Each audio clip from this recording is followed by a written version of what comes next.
about. Our guest is Stephanie Zenos. Stephanie retired at 32 from NASA and SpaceX and is now a financial coach and CEO of Money Muse. Today, we're going to dive into Stephanie's story about personal finance and why she focuses so much on women and money. Yeah, so let's get started. Hey, Stephanie, we are so excited to have you on the podcast today. Before we dive in, will you share with our listeners a bit about who you are and what you do? Amazing. Yeah, thank you so much for having me. My name is Stephanie Zenos. Like you said already, I work with women mostly one-on-one, but I also do kind of travel around the US and speak on my favorite personal finance topic, which is investing. That's sort of, I think, like the secret sauce of personal finance. So, yeah, that's how I spend most of my time these days in my business. And then outside of my business, you can find me two-stepping in Austin and mostly on trails. Awesome. Well, we are so excited to dive into this episode today, as I think you have such a unique story. And so I think that's where we're just going to start, as your money journey really, started at 15. Can you tell us, how that started and kind of the power of that impetus in the rest of your life? Yes, so I often will start my events with a question to the audience, which is, how many of you know a woman who has stayed in a relationship because they didn't have the financial resources to leave? And while that wasn't my personal story, that was my mother's story. And growing up, I was an only child to a single mom for a long time, and we were very poor. And then my mom met a man who was like very charismatic and very intelligent and had money, and our life just transformed overnight. I can't tell you how it was for someone like a young teenager to have their life shift like that. It was very, very powerful. However, my stepfather was not a very kind man and was physically abusive to my mom and also to me. So it put us in a position where, we were moving in and out. He was, moving in and out. And, repeatedly, my mom found herself unable to leave because she didn't have the finances. And so I just learned early, the power of money. Like, money is so much more than a number. Money is safety, right? Money is choice. Money is freedom. And I kind of vowed as a young person to be different. And I became a little bit obsessed with money, not necessarily all healthy, right? But out of that fear was really born a desire to learn everything I possibly could about money. And I had like wads of cash all over my room as a young person, started investing at 18, like made all the mistakes, but slowly by slowly, just self-taught until I saved enough to retire. Wow, that is quite a story. And I know your mom's story is not, dissimilar to so many other women we hear about there. Either stuck in a job, in a relationship, in some scenario where money is really the impetus of why we stay, which is, one reason why at Purse Strings we always say money's freedom, because it can not only just take you on a nice trip or do something like that, but get you out of any of these situations that you really do not want to be in. Yeah. And so you had a pretty amazing accomplishment of retiring at the age of 32. Was this always your goal to retire early, or tell us a bit about how you made that happen, as that's much younger than most of Americans out there? Yeah, so I mean, like I mentioned, I was totally obsessive and I didn't have a goal for a specific age. I was also born in Greece, and so half of my family was there. And so when I was young, like around 20, I was like, I'm going to save up all my money. I want to be able to move abroad one day. I want to be, retired. I found the FIRE movement, right? And I was like, oh my gosh, the FIRE movement is all these nerdy dudes. Like, where's my place in this movement? And I just started consuming as much information as I possibly could about, and most of it, was around investing, and investing being the key to kind of getting to the place where your money works for you and you can retire. So investing became my obsession. And so I didn't have 32 in mind, but I was like ASAP. And so there was times when I was working at SpaceX where I was investing like 70% of my income, and living pretty scrappily in LA. So, yeah, so 32 wasn't the goal. It was really just like, I'm going to do this as quickly as possible. And I knew that no matter what happened to me, like that was going to be the end goal. I was going to make it happen. So how did you make it happen? Like if you can give us a few tips on, living scrappily, what that looks like, and how you invested. Yeah. And then if you could just also define what FIRE is for anyone Oh, who yeah. is listening who's not as familiar with that acronym. Yeah. So FIRE is financial independence, retire early. It's like it was like a very small niche interest years ago. Now it's a thing that a lot of people are interested in. I don't really care about the retire early part. For me, it was more just the financial independence part, right? Like I wanted to know I would have enough money to be okay, to be safe the rest of my life. Um, and it's the same fundamentals as I would teach someone today, starting with having savings, right? So if something comes up in your job or your relationship, you can leave. That's like the first building block. And then from there, right, once you have more money above and beyond the amount you need in savings to feel safe, then I started investing. I started with an advisor. I think I won't say which institution, but I started with an advisor with like $50 in my Roth IRA, literally. And after a couple years, I was like, wait a minute, like I wonder if I could do this. I had learned that advisors charge fees. I had kind of done the math on the fees, and I was like, I think I could do this myself. So I moved it at that point to Vanguard and started like self-managing. At that point, I went from like owning the easiest possible thing, right? Target date funds, low fee index funds. Then I started choosing my own index funds and my own mixes. And then eventually I started investing in individual companies. The individual company investing, while it's like much riskier, I was also in deep tech at SpaceX. And I was like, I think I can leverage some of my engineering and physics background to choose some companies that I think are really amazing. Started investing in kind of individual companies. And that was what really kind of made my portfolio expand at a greater rate. Another like sideline to the story is I didn't meet my father until I was 20. So I went to Greece at 20. It was very Mamma Mia, like had to find him through a fancy lawyer, like a maritime lawyer that Wow. knew him. Yeah. And when I met my dad, he was like, one day, if you want to build a house in Greece, like I would love to do that with you. So I took some of the money I had saved. I built a villa in Greece that started making passive income. And that was really the point that pushed me over my FIRE number, right? Because when you have that cash flow, it takes the number you need to retire and it reduces it significantly. So that was the point where I was like, oh my gosh, I'm there. I didn't think I was there yet, but now I'm there. And so a little bit of passive income from the real estate and a lot of investing income was really how I was able to retire at 32. Wow, that's really amazing. And I also like how fun to have that little Mamma Mia story. And it turned out well, you know what I mean? Or it seems like it Did. did. That's really awesome. And so now I know you take, everything that you've learned, which, I'd like to kind of, emphasize for women here. It seems like, first of all, you have a lot of great education and you spend a lot of time on diving into this information and, diving into the stocks and taking it step by step. It wasn't just one day you knew everything about stocks and you got started. Cause I think so many times we just see it like, you jump to the end. Where it does, it takes a couple years to learn it all, and you spent time doing that, and you didn't feel like you needed an advisor, but you put that time in educating yourself, which I think we all have to weigh, the time versus paying someone else and all these different things, and then it takes a while to get there, and so it's not overnight success, as social media and everything else makes it seem. But how does your story and having this FIRE movement and retiring early really bring into the work that you're doing today? Because you chose not to retire. You're really helping more women now with their finances. Yeah, and now it's been 20 years since I started investing, right? And it is a slow journey, like you said. It's also kind of a part-time job in some Yeah. ways, right? And that's what I tell people too, that the type of investing I do takes more time. But the key was that I started early, right? I didn't know what I was doing. I didn't know everything, and I did it anyway. And that's what I tell people. Like, that's the most important part is like you can tweak things and change things as you go, but you can't get time back, right? So get started, even if it's not the best possible investment situation. And yeah, when I retired, I was, sitting around, I was living in Seattle at the time. And the first thing I did was I got certified to teach bar, which is a very random thing, but I always wanted to do like something in like the community and movement space. And I was like, I need something for my body and mind to focus on when I retire.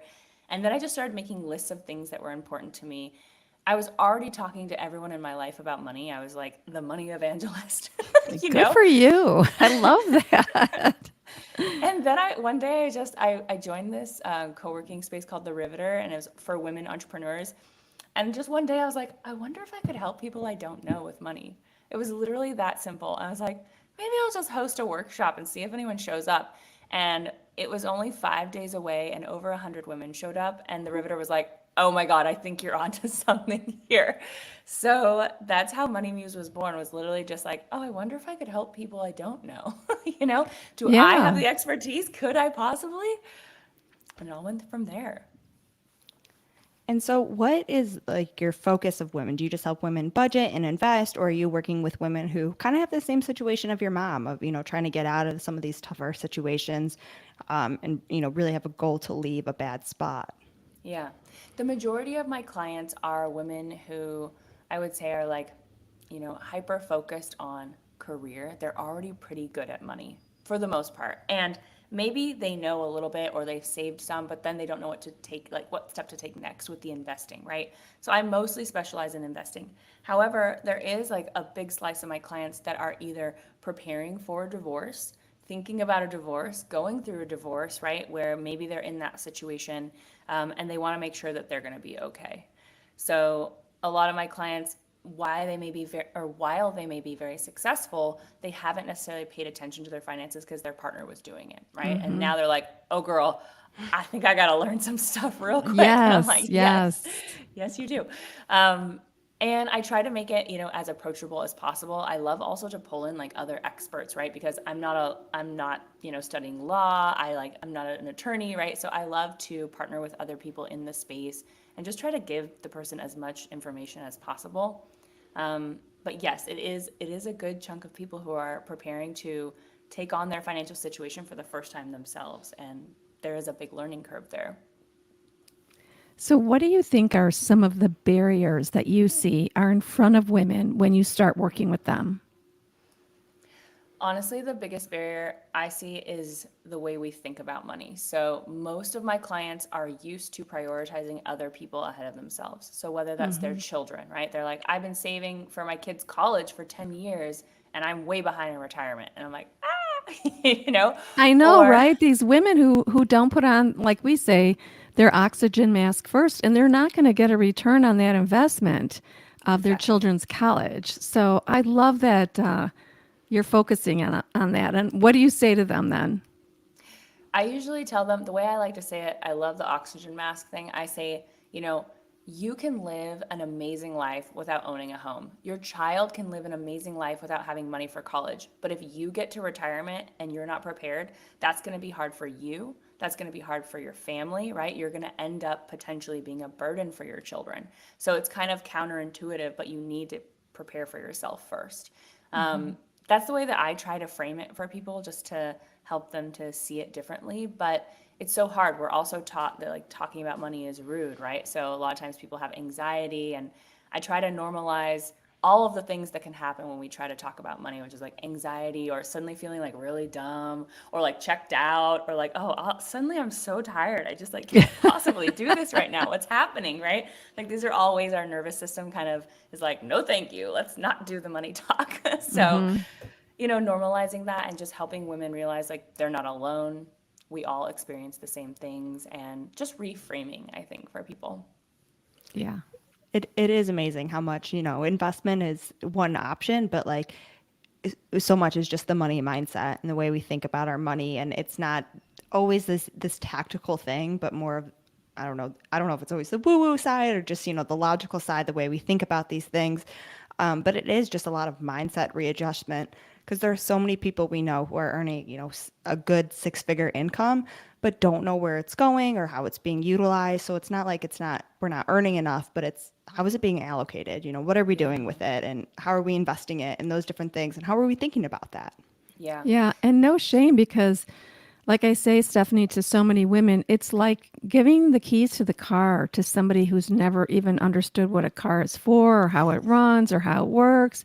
And so they're just fumbling around trying to do the best they can, right? Because there's no financial literacy taught in schools. And in fact, like Maggie said, all the poor money messaging around women and money shy us away from the conversation, like it's taboo and shouldn't be discussed. So we always say, if we're not talking about money, we're not learning about money. That's true. Yeah, another way I like to look at it, because I love to blend kind of the money mindset or even like the woo spiritual side, right? Because we can have all of the tools, we can do everything right and still feel terrible about our money, right? Still be like gripped with anxiety, even though we have plenty. And like, what's the point in that, right? That's not freedom. So we really need both sides. And so I know for your fire number, that's like a number that you're going to hit, and that's when you can kind of hit retirement. And so when you first saw this number or thought about it, how did that make you feel? Were you anxious? Were you like, even if I have that, that's still not going to be enough. I'm still going to be worried. Or, what were kind of your thoughts around that number? As I think sometimes being so young, you're like, but could I still outlive it? I mean, there's all these different ifs and, I don't know, asterisks. Yeah. I always ask the question to people also, like, how would you feel if you knew you had enough money for the rest of your life? And half the people are like, yeah, amazing, freedom. And the other half are like, responsible, anxious, what would I do? And in that moment, I think just based on my personality, I was like, oh my God, I have a huge responsibility now to give back and to like, there's no excuses for me not to do everything I've ever wanted to do, right? Like, I have to do it all now. So I felt a lot of responsibility. And what I didn't factor into my fire number was the fact that I wasn't going to be sitting on a beach the rest of my life. Like, I didn't plan to run a business. And I tell people that too, is if you're motivated enough to get to your fire number, you're probably going to make money afterwards, right? And so a lot of times we save more than we actually think. And that's a good thing because also our lifestyles and expenses tend to go up, right? And so for me personally, I went through a divorce and my expenses doubled. That was not Wow. planned. Yeah. Yeah, that happens.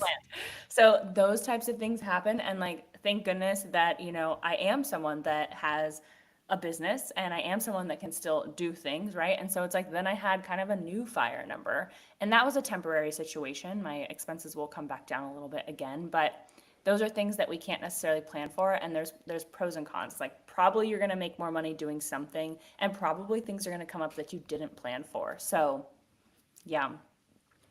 It's interesting because there's always so much more that we don't plan for. And you think about, we had a pandemic. Like who else knows what's going to come in the next 40 years? I'm sure we're going to have something fun thrown in there.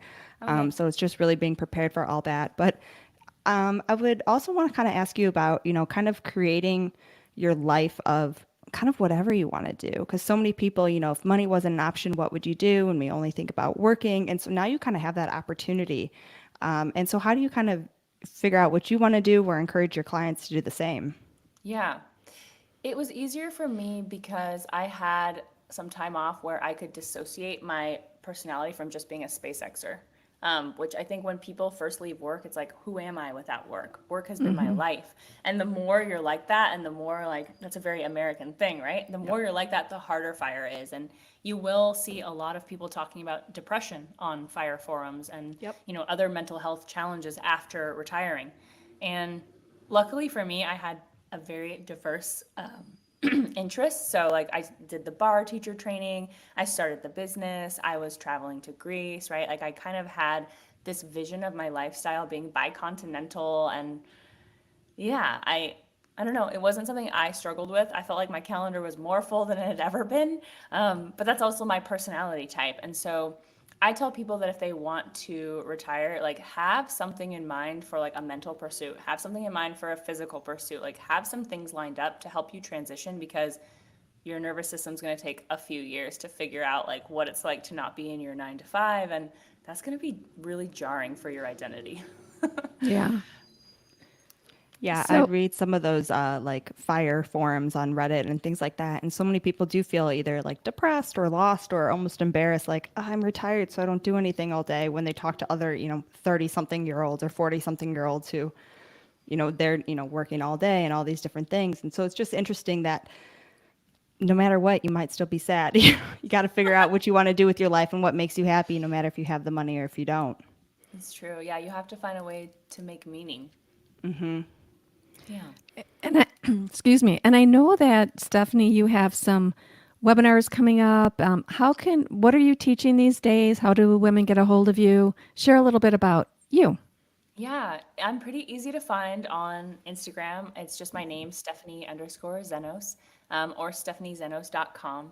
And I work with women one-on-one. I also am developing an amazing course for people who maybe they're not quite ready to work with me one-on-one, but it introduces them to what I like to think of as like the pillars of wealth or strategies to wealth. And We do talk about FIRE in there. There's also investing, money mindset, side hustles. So there's a whole bunch of different areas that I feel are different paths that can take you to wealth.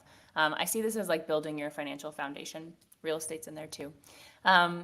So that's another option for people who are not quite at the point where they're like, okay, I'm ready to invest a whole bunch of money, or I'm taking it to the next level. I need help from one-on-one, but they're like, I want to learn some stuff. I know that I want to learn it. I just don't know where to start.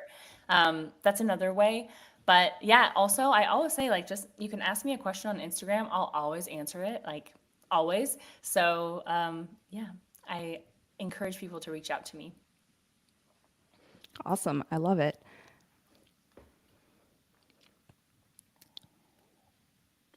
So, yeah, and Stephanie, we are so glad that you are one of our Purse Strings approved professionals. So you can always be found on our Purse Strings directory.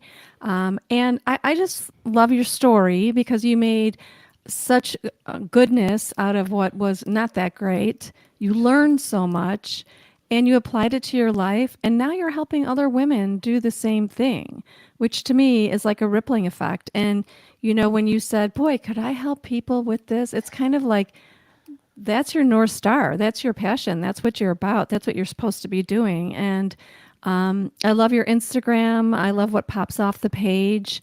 It's a woman who's very competent, independent, and I think all women will feel that way once they engage with you and jump into your webinars and do some coaching with you. So many people want to learn how to invest and get started. I think this is a great opportunity. Thanks, Barb. Thanks, Maggie. I really appreciate it. Of course. Before we sign off today, are there any last words of wisdoms or tips that you would like to give our audience? Ooh, I would say one thing I encourage every woman to have is your own savings account. Probably this is something we talk about on Purse Strings a lot, right? But if you have, some money that's just earmarked just for you in case of emergencies that's not shared with a partner, like that would be, I think, maybe one of the most fundamental things in terms of securing your safety and your future. So, yeah. Definitely a great piece of advice. We all have to have our little stash somewhere.